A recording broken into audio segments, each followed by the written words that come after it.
Before we get into the video, could everyone please subscribe to my Endless Diary Tales channel? Thank you so much. After being expelled from the Peking Opera troupe, I married Liam Bennett, a disabled man, and worked as his housekeeper for 40 years.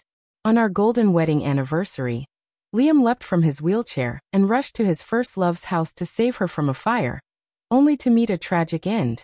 It was only when the lawyer read out the will that I learned he had already divided half of his assets to our son, and the other half to his beloved ex.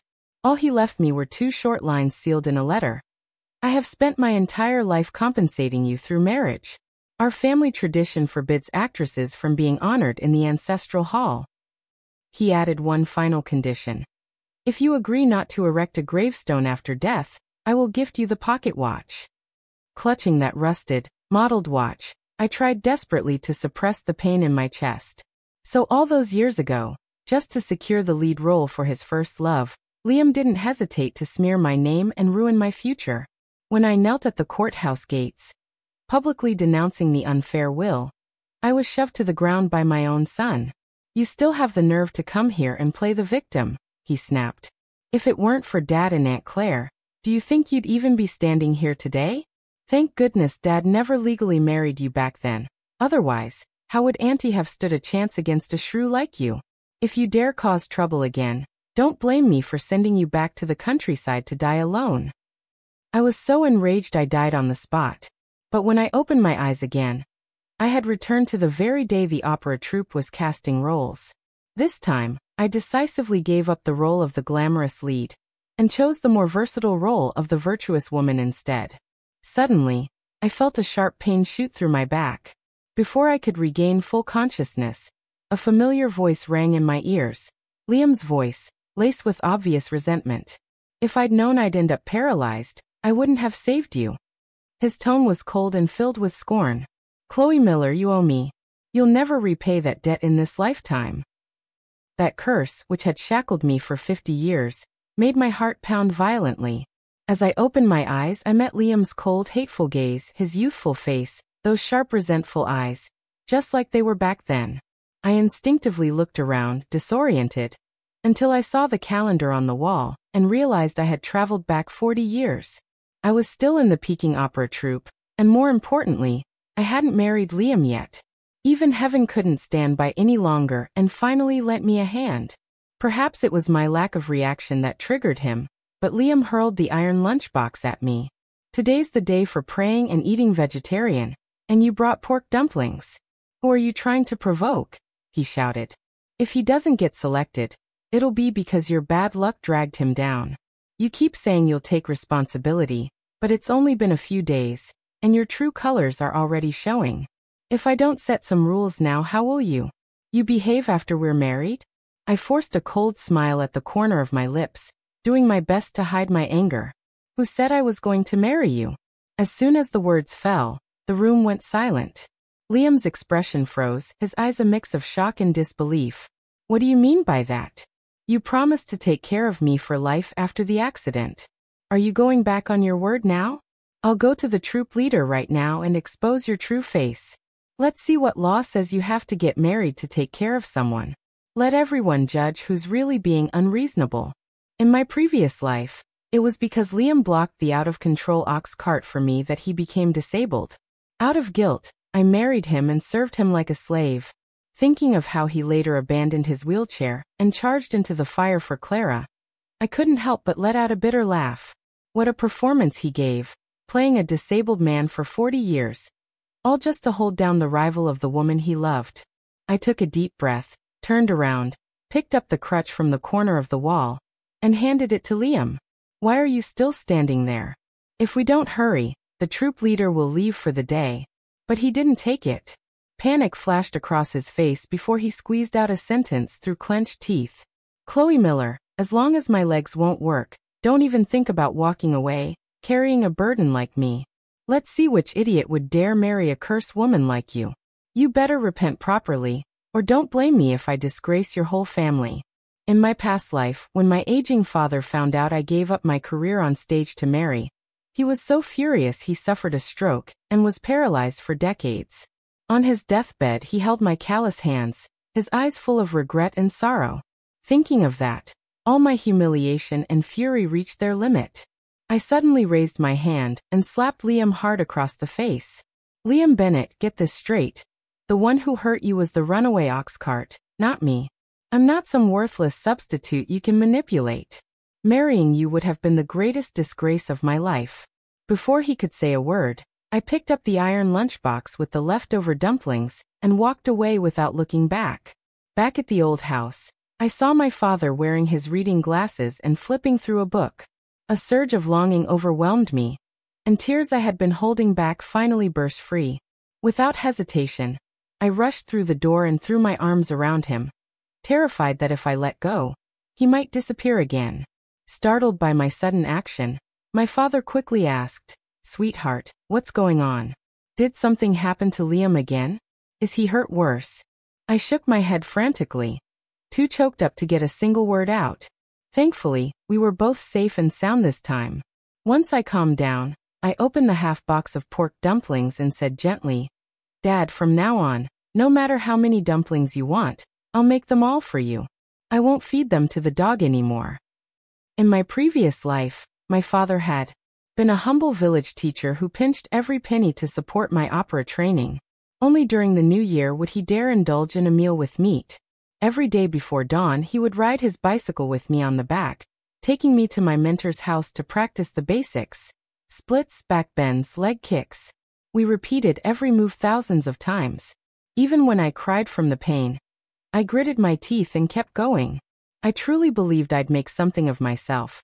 But instead, I was expelled from the Peking opera troupe and ended up marrying a disabled man, wasting my youth for 40 years. Life crushed me under its weight.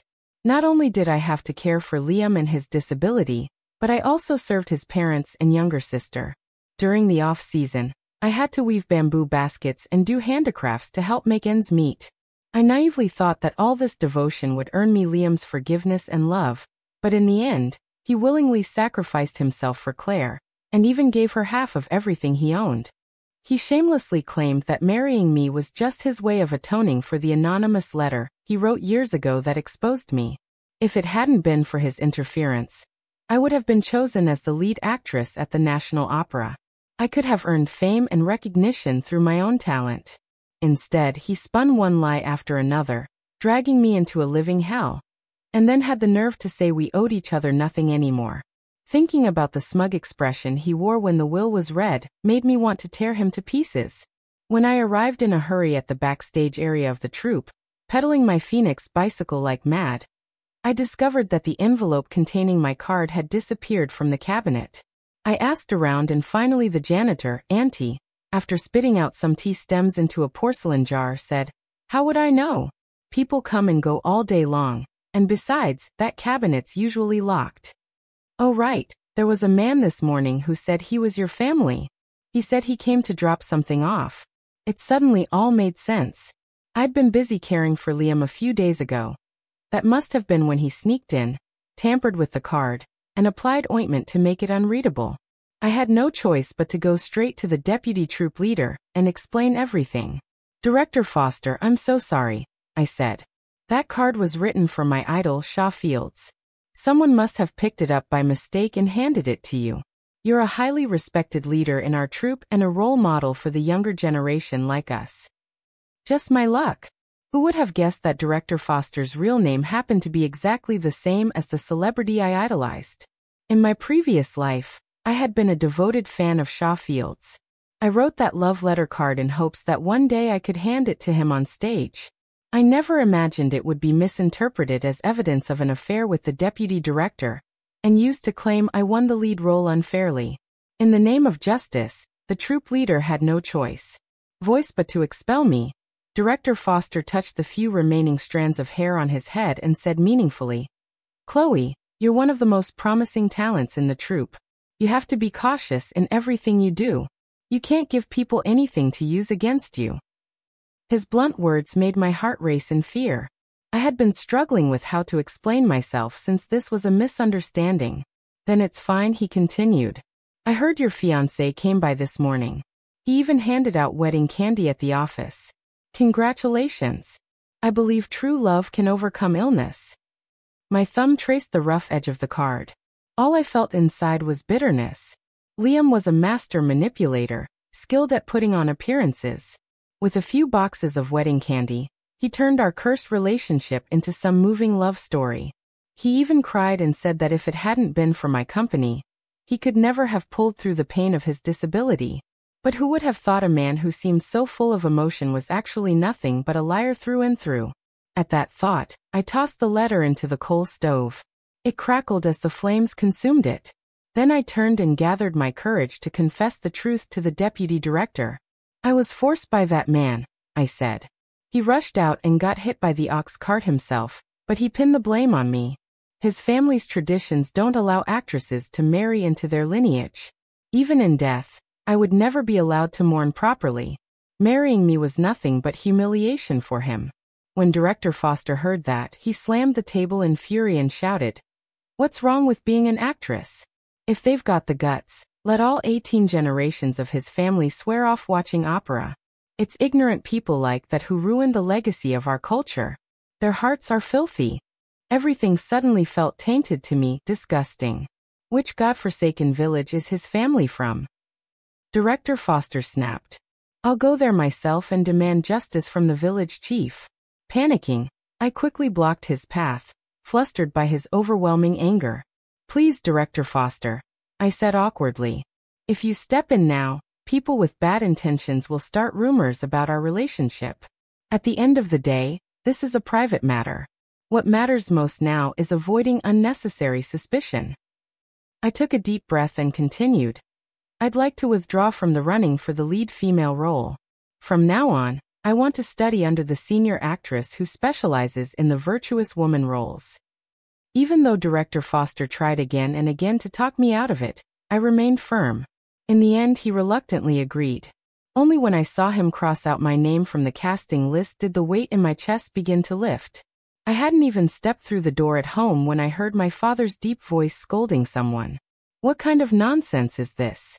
My daughter is still young. Why should she be responsible for taking care of you for the rest of your life? Offering help is one thing, but don't use that as an excuse to force marriage." Liam's lips curled into a cold, mocking smile. "Mr. Miller, I know you look down on me, but Chloe's fate is tied to mine. I drew that line with these legs. I truly want to live a life with her, to love her with everything I have, and never let her suffer even a little. Besides, she promised to be responsible for me forever. You were there and heard it." My father, a man known for his integrity and keeping his word, found himself momentarily speechless, his lips quivering as he tried to hold back his emotions. At the sound of raised voices, the neighbors gathered and filled the front yard, whispering behind lowered heads. "Look at that," someone muttered. "Even a respected teacher like Mr. Miller is dealing with scandal. Isn't this just using kindness to trap someone?" Another added. "The guy is already disabled, so young, and his fiancée is dancing on stage like nothing's wrong. Aren't they afraid of divine retribution?" I glanced down indifferently at the 2 hens placed on the ground as part of Liam's so-called betrayal gift, then curled my lips into a cold smile. "Liam," I said calmly, "you've pulled all these tricks because you're scared I'll take the lead role your precious CLA wanted, right? Well, I've already withdrawn from the competition, so I ask you, please stop interfering in my life." A flicker of panic crossed Liam's eyes, and after a moment of silence, his voice trembled. "Don't say things out of anger, okay? I know you care about me. Otherwise, why would you be so involved? My parents are gone, and if you leave me, how is someone like me, crippled, supposed to survive in this world?" As he spoke, he even covered his face and started to sob, fully leaning into his victim routine. I immediately cut in, smiling sweetly. "Don't worry, I'll do everything I can to find the best doctor to help you. I won't dodge my responsibility." Just as I finished speaking, a white-haired old man carrying a medicine box squeezed through the crowd. He had been recommended by Director Foster, Dr. Lin, a renowned healer who had cured countless paralyzed patients with his secret family technique. Though the treatment process would be painful, the results were said to be miraculous. I squeezed out a few tears, choking back emotion as I begged Dr. Lin, "Please, if you're willing to help, I'm ready to sell everything I own to pay for your treatment. I'll do whatever it takes. Dr. Lin knelt down and carefully examined Liam's legs. Blood that doesn't circulate causes blockages, he muttered. As long as we can open up the flow, recovery should come quickly. When he opened the box, revealing various sharp and gleaming acupuncture needles, Liam's grip tightened around his crutch, his knuckles turning white as 99 needles pierced into the soles of his feet, targeting the Yongquan acupoints. He clenched his jaw and tried to endure, but there was no sensation at all. You see, Liam spat. Even your so-called miracle doctor is a scam artist. If you don't know what you're doing, stop wasting our time. Into a pink cushion, and it won't make a damn difference. But Dr. Lin didn't take offense. Stroking his long beard, he nodded in agreement. You're right, he said calmly. The blood vessels in your legs are completely blocked. No matter how many needles I insert, it won't make much of a difference. The murmurs from the onlookers buzzed like bees. Poor thing, even a miracle worker can't help him. What now? He's doomed. And she can't just walk away now. It wouldn't look right. Might as well just go ahead and accept the marriage. What's the point of fighting fate? The neighbor's murmuring made Liam even more smug. He turned toward me with a sneer. Chloe Miller, just accept it. You're destined to atone for your sins through this marriage. But before he could finish, Dr. Lin interrupted. Needles are just dead tools, he said. They're never as effective as something alive. Now once I use the sacred remedy passed down in my family, the healing will begin. He reached into the bottom of his medicine box and pulled out a porcelain jar. When he opened it, a few black wriggling leeches squirmed inside. The entire crowd gasped in horror. Liam's face went as white as a corpse. He was so panicked he couldn't even form a coherent sentence. What is that thing? It's bloodthirsty. Are you really putting that on my legs to fix them? Liam was always terrified of soft-bodied creatures. In my previous life, even just seeing a vegetable worm in the salad would send him into a screaming fit, cursing me like I had done it on purpose. Dr. Lin shook his head, his face serious. The blood vessels in his legs are completely blocked. Putting the leeches on his legs won't help. I need them to crawl into his nostrils and stimulate the central neural pathway in his brain, he continued calmly. Don't worry, these leeches have been specially trained for years. Once we place some mugwort near his nostrils, they'll crawl out on their own after they've done their job. What are you waiting for? Help me hold him down. Two enthusiastic neighbors immediately pinned Liam to the ground. No matter how much he screamed and struggled, they didn't ease up. Taking the opportunity, I grabbed a dishcloth and shoved it into his mouth. Through tearful eyes, I choked out. If this treatment doesn't work, I'll accept my fate and marry you for life. But he didn't even get the chance to respond. His eyes went bloodshot with terror, and he shook his head violently. The moment Dr. Lin brought a fat squirming leech close to his nose, Liam lost it in a full-blown panic. He broke free from everyone's hold and jumped up from his chair, shouting hysterically, "Get that disgusting thing away from me. I'm not disabled." The sudden movement startled Dr. Lin, and his porcelain jar went flying through the air. One of the leeches shot out in a graceful arc right into Liam's open mouth. His eyes bulged with horror as he jumped and clawed at his face, desperately trying to dig the leech out. But to everyone else, his agile movements made it perfectly clear he had just exposed. He can stand, jump, and even move fast. He's been faking it this whole time. If this isn't a scam, what is? My father was furious, his face twisted in rage. You bastard, Liam. You've been lying to us all this time. You nearly ruined my daughter's life. How dare you show your face here again? You're worse than an animal. Without hesitation, my father grabbed a broom and chased Liam, beating him all the way down the street. The onlookers clapped and cheered, everyone satisfied to see justice finally served. In the middle of the chaos, Liam tried to speak, his throat making garbled noises. Just as he opened his mouth to explain, he accidentally swallowed the live leech. I could almost hear his soul screaming as he gasped, "I'm sorry. I really did want to marry Chloe." But after blurting out that pitiful line, he could do nothing but run off to the hospital in a panic. As for the neighbors who had once sided with him, they vanished as quickly as they had come, as if they had never been there. I pulled 30 yuan from my cabinet and handed it to Dr. Lin, whose real name was Jack Jiang. Thank you for the brilliant performance. This is your appearance fee, right? Then Dr. Jiang tore off his fake white beard and headpiece, revealing a strikingly handsome face. He tilted his head slightly, a smirk playing at the corner of his lips. Chloe Miller, if you ever get another dig like this, be sure to call me. And if that con artist dares to come back, just let me know. I'll handle him for you. I nodded heavily. From that day on, my usually workaholic father did something completely out of character. He requested time off from work so he could personally take me to and from the opera troupe every day, afraid Liam might try to ambush me again. Each time, I sat on the back of my father's bicycle, clutching tightly to his waist. My heart swelled with bittersweet warmth. The role of the virtuous lady was far more demanding than the glamorous lead. Beyond the graceful physical movements, it required precise delivery and deep emotional expression.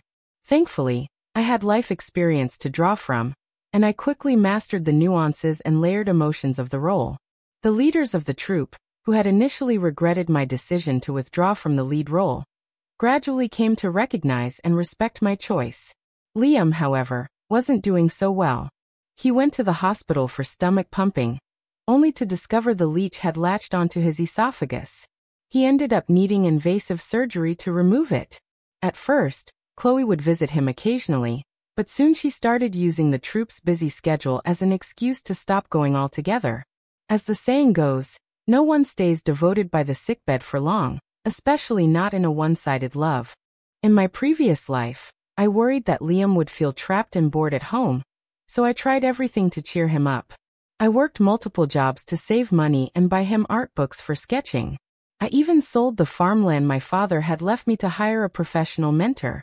After years of hard work, Liam finally gained local fame as an artist in his 60s, and right when he reached success, he reunited with Claire, the one he thought he'd lost, rekindling their romance. He even brought me along to her house when she was hospitalized, asking me to help take care of her.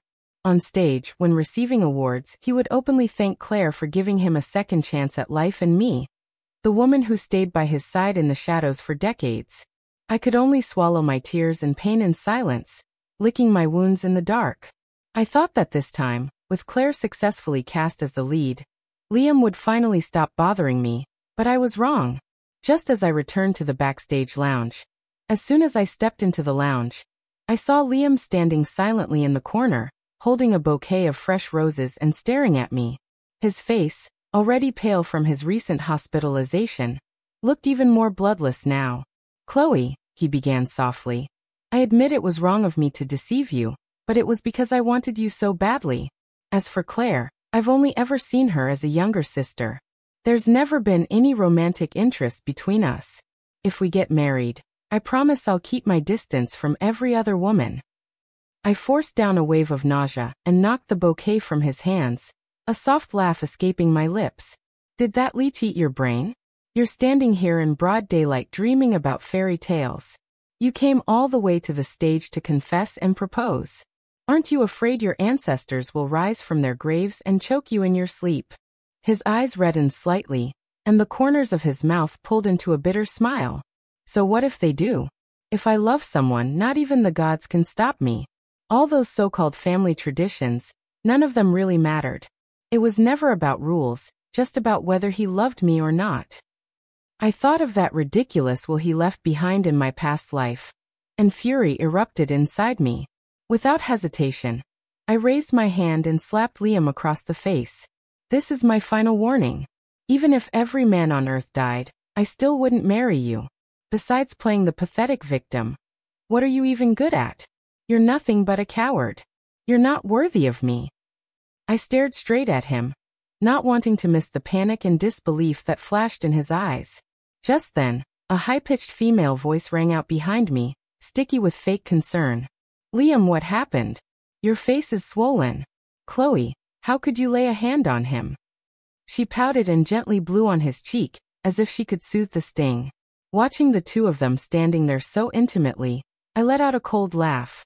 If you want to be with a man, at least make sure he's not eyeing every woman who passes by. Don't go chasing other women when you can't even be faithful to one. You're no Prince Charming, so stop acting like you are. Claire looked down at the scattered petals on the ground, her voice trembling as she said, Chloe, haven't you hurt Liam enough? If it weren't for you, he wouldn't have ended up back in the hospital. If hitting me would make you feel better, then I'm willing to take the blow in his place. But Liam quickly pulled her behind him, shielding her. He wasn't just offending Claire's dignity. He even looked apologetic for having dragged her into this. Chloe, he said sternly, don't take your anger at me out on other people. The issue is between us.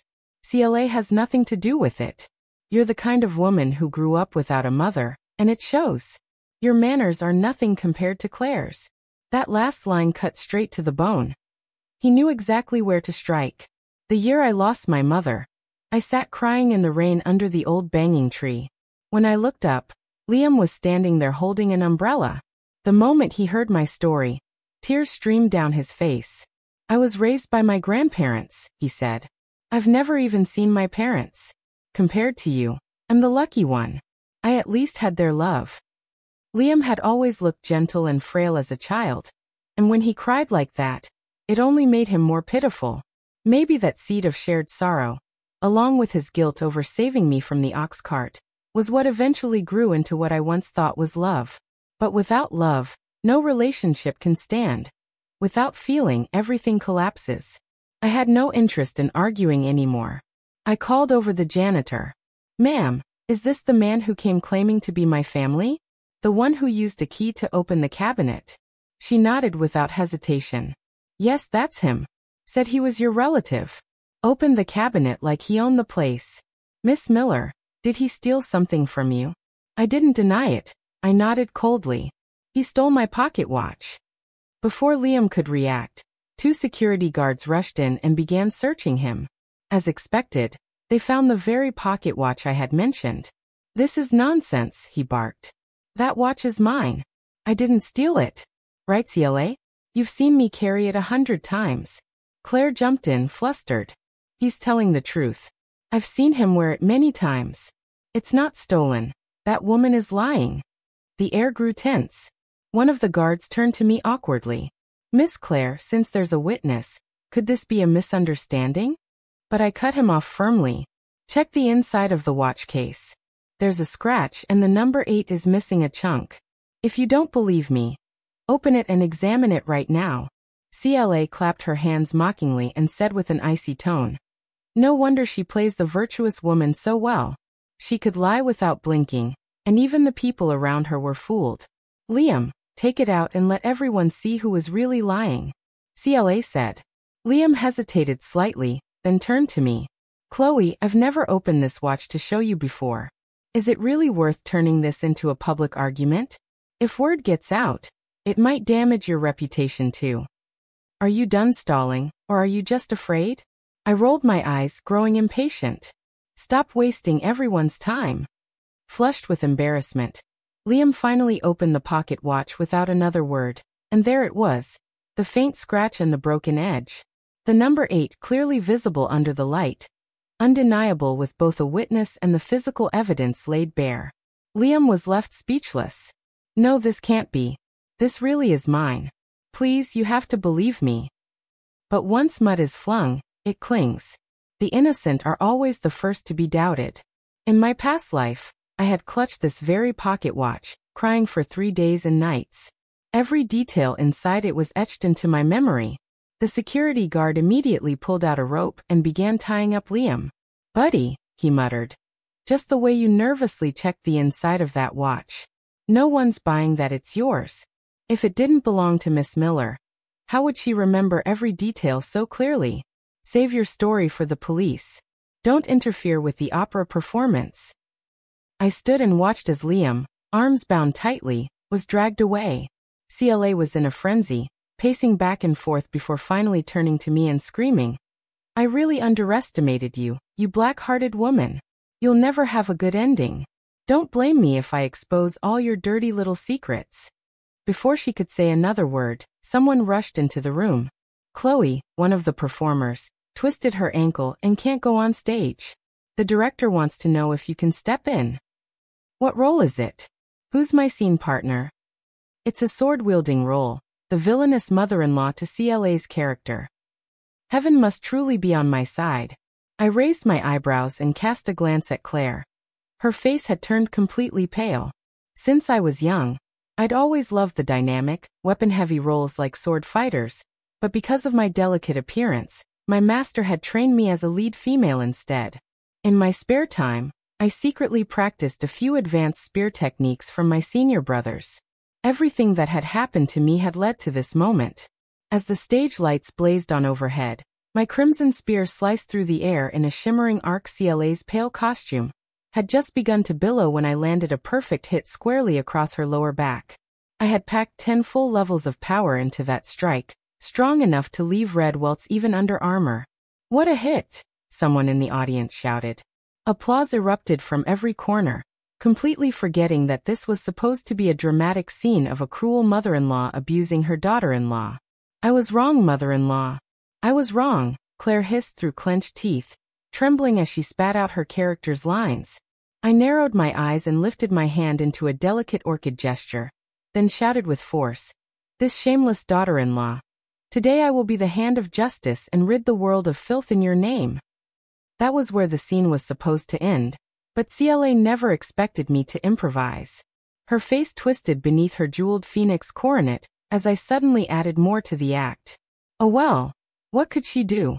The audience loved a good fight scene. I locked the tip of my spear under the edge of her phoenix coronet and gave a sharp flick upward. CLA stumbled half a step back and the crown flew from her head.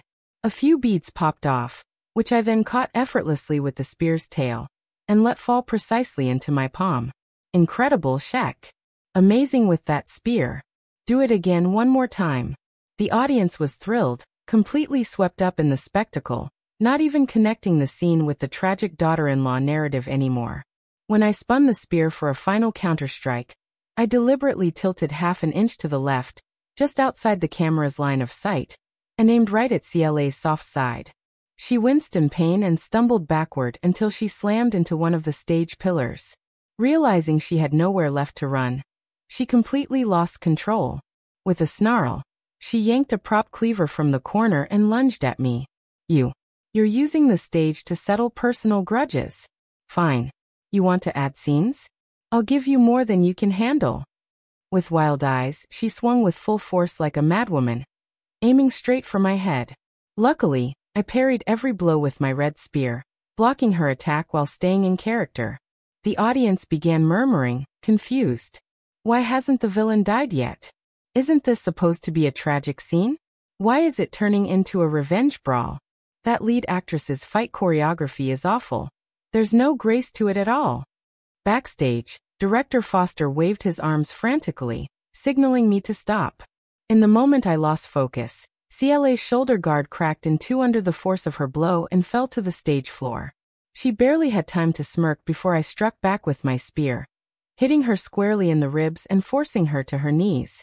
"In honor of your apology, I'll let you off just this once," I declared in character, sparing the daughter-in-law in the name of the role I played.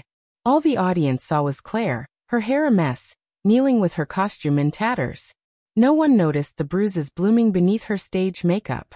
I had struck at just the right moment.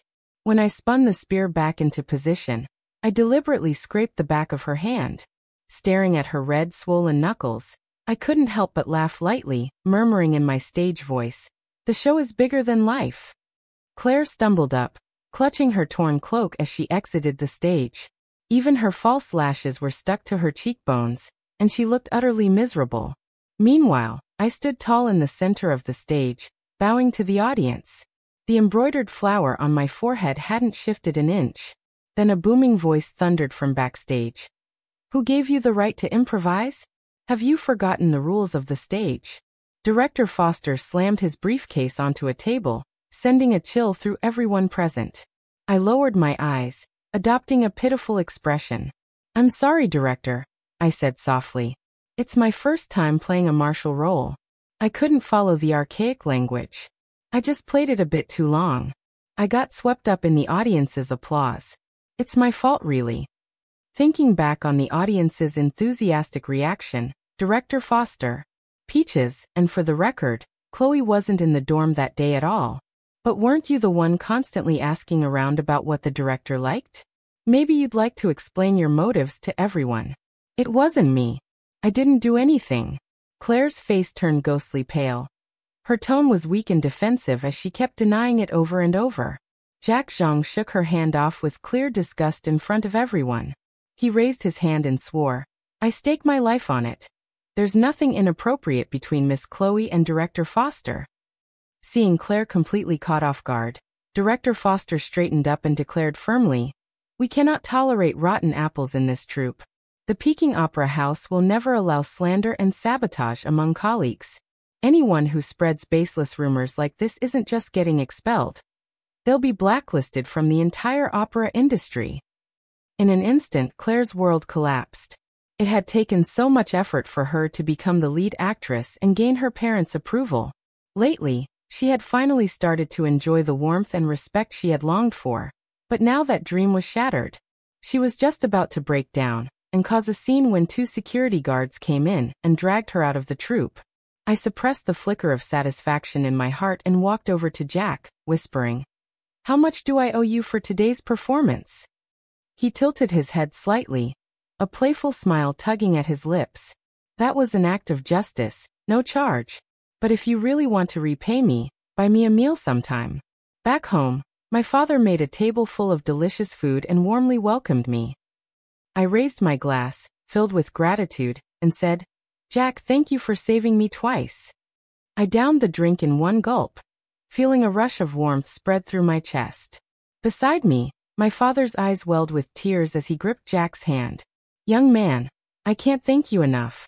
I've always told my daughter to be kind, not to stir up trouble, but in a world full of wolves, all that's ever gotten her is pain and mistreatment. If anything, her suffering is my failure as a father."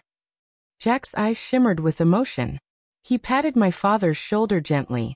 "Uncle Chun, you raised her well. I've seen her perform as a Chinji, her singing, her expression, her stage presence, absolutely stunning. She's bound to go far.